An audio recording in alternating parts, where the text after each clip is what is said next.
A quote in from the Medina County Highway Department: roads are very treacherous.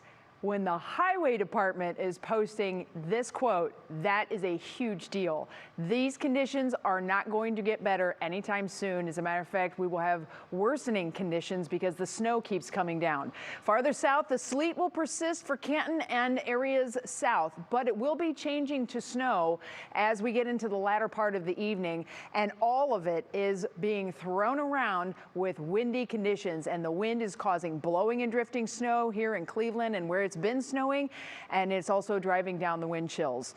The radar has been lit up throughout the afternoon. We did have a little bit of a lull this morning, and then now comes the big hit, and this is where we're getting this very heavy snow right now, even in downtown Cleveland and lakeshore areas where, you know, it doesn't look as dark a blue as farther south. We're still getting it, snow coming down at a pretty good clip. The road crews did a great job today, just keeping up, but now the snow takes over and they will not be able to keep up. Farther south, where we have that sleet mix going on, this has been a story that has been the one that really kind of changes things, but I still think our snow forecasts are still on. The wind, as I mentioned, is a huge issue. Coming in out of the northeast, it's coming in at 15 to 20 miles per hour sustained. We have gusts to near 40 at times.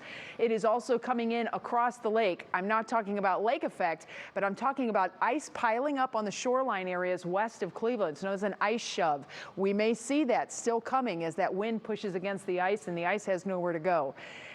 It is such a big event, everybody. Danielle Wiggins is with us for the evening, as you saw. She's going to give you some updates, but this is just a preview of what she's talking about. We have road problems everywhere. The temperature is now down to 19 in Port Clinton, 22 in Elyria. That is significant. That's the Arctic air. All of us will see this Arctic air sinking in, and that will ultimately be what changes what's left of this sleet over to snow. That also signals that we are on the backside of the storm system. So it's a really big deal to get the cold air in here. Not that we want the cold air. This is a radar product called correlation coefficient. This is basically where the radar is telling us where similarities are and where differences are. All this in red is snow, and we know that because there is a high correlation. They are very similar looking to the radar. But down here, this is where it looks different. All the little pieces of sleet and all the different raindrops versus sleet versus snow. And so the radar is going, yeah, I don't like this part. And this shows up as orange. This has been moving through the day. And this is really fascinating. This is actually a kind of an interesting part of our story here. If my clicker will work, it doesn't want to work. I'm going to put this into a loop. Can you hit looping the circle for me? Yep. That's the one. Look how this has been moving. This is, to me, this has just been fascinating. This is a 1 hour loop.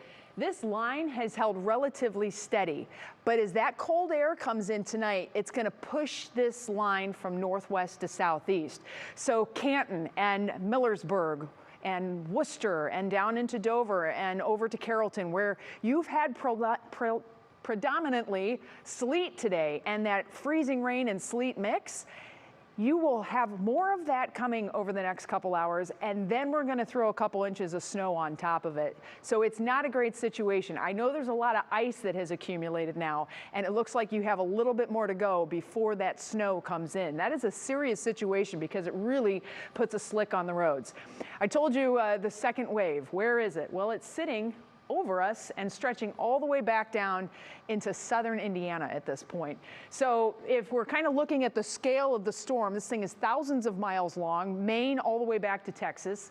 And this area right here, southern Indiana, central Kentucky, central Tennessee, that is what we're watching, because when this piece of energy moves by us, that is when we'll finally get that change taking place, the cold air moving in, and more importantly, we will have drier air moving in. That gets here tomorrow. That's what's going to shut off the snow.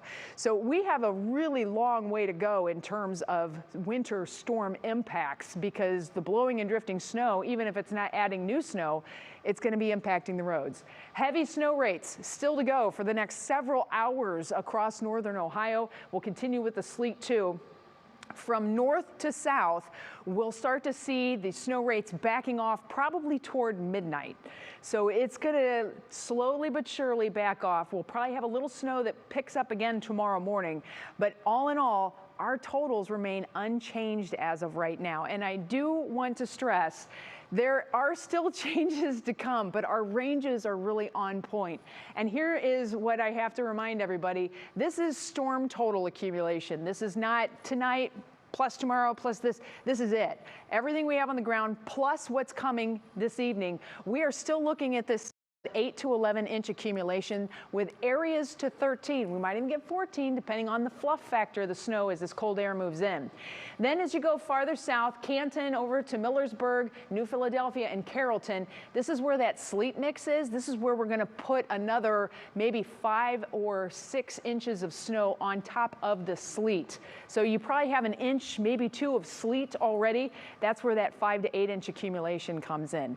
This is why we keep telling you, don't focus on the numbers, focus on the impacts, because all of us have significant impacts from this storm.